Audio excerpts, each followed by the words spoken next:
പൊതുസ്ഥലങ്ങളിൽ മാലിന്യം വലിച്ചെറിയുന്നവർ ഇനിയൊന്ന് ശ്രദ്ധിക്കണം. പൊതുസ്ഥലങ്ങളിൽ മാലിന്യം വലിച്ചെറിയുന്നവർക്കെതിരെയുള്ള ക്യാമറ നിരീക്ഷണം ശക്തമാക്കിയിരിക്കുകയാണ് സംസ്ഥാന സർക്കാർ. ജനുവരി 1 മുതൽ ആരംഭിക്കുന്ന വലിച്ചെറിയൽ വിരുദ്ധ വാരാചരണത്തിന്റെ ഭാഗമായാണ് ഈ ഒരു നടപടി. നിയമലംഘകർക്കെതിരെ തദ്ദേശ സ്വയംഭരണ വകുപ്പിന്റെ എൻഫോഴ്സ്മെന്റ് ടീം വഴിയുള്ള നിയമ നടപടികൾ കൂടുതൽ ശക്തമാക്കാൻ തദ്ദേശ സ്വയംഭരണ വകുപ്പ് മന്ത്രി MP രാജേഷ് നിർദ്ദേശം നൽകിയിട്ടുണ്ട്. ക്യാമ്പയിന്റെ ഭാഗമായി എല്ലാ സംഘടനകളുടെയും റെസിഡൻസ് അസോസിയേഷനുകളുടെയും മറ്റു കൂട്ടായ്മകളുടെയും പ്രതിനിധികളെയും പ്രദേശവാസികളെയും ഉൾപ്പെടുത്തിയാണ് ജനകീയ സമിതികൾ രൂപീകരിക്കുക. ഇതോടൊപ്പം മാലിന്യം ശേഖരിക്കുവാനുള്ള ബിന്നുകൾ പ്രധാന കേന്ദ്രങ്ങളിലും സ്ഥാപനങ്ങളിലും സ്ഥാപിക്കുന്നുവെന്നും അവ കൃത്യമായി പാലിക്കുന്നുവെന്നും ജനകീയ സഹകരണത്തോടെ ഉറപ്പാക്കുന്നുമുണ്ട്.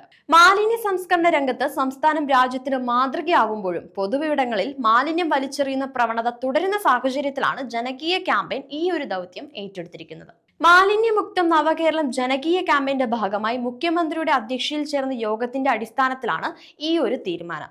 ഇതേ തുടർന്ന് ക്യാമ്പയിനിൽ വിജയിപ്പിക്കുന്നതിന് തദ്ദേശ സ്വയംഭരണ വകുപ്പിന്റെ അധ്യക്ഷന്മാരുമായും ബന്ധപ്പെട്ട ഉദ്യോഗസ്ഥന്മാരുമായുള്ള യോഗം കഴിഞ്ഞ ദിവസം മന്ത്രി MP രാജേഷ് വിളിച്ചു ചേർത്തിരുന്നു.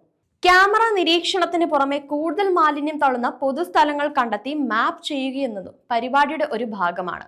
പ്രധാന ജംഗ്ഷനുകൾ ഉൾപ്പെടെ ഇത്തരം സ്ഥലങ്ങളിൽ തുടർന്ന് മാലിന്യങ്ങൾ വലിച്ചെറിയപ്പെടുന്നില്ല എന്ന് ഉറപ്പാക്കുന്നതിന് ജനകീയ സമിതികൾ നേതൃത്വം നൽകുക എന്നതും ഇതിലൂടെ ലക്ഷ്യമിടുന്നുണ്ട്. ഇതോടൊപ്പം വിദ്യാലയങ്ങൾ, കലാലയങ്ങൾ, വ്യാപാര സ്ഥാപനങ്ങൾ തുടങ്ങിയവയെ വലിച്ചെറിയൽ മുക്തമാക്കുക എന്നതും ഈ ക്യാമ്പയിനിലൂടെ ലക്ഷ്യമിടുന്നുണ്ട്.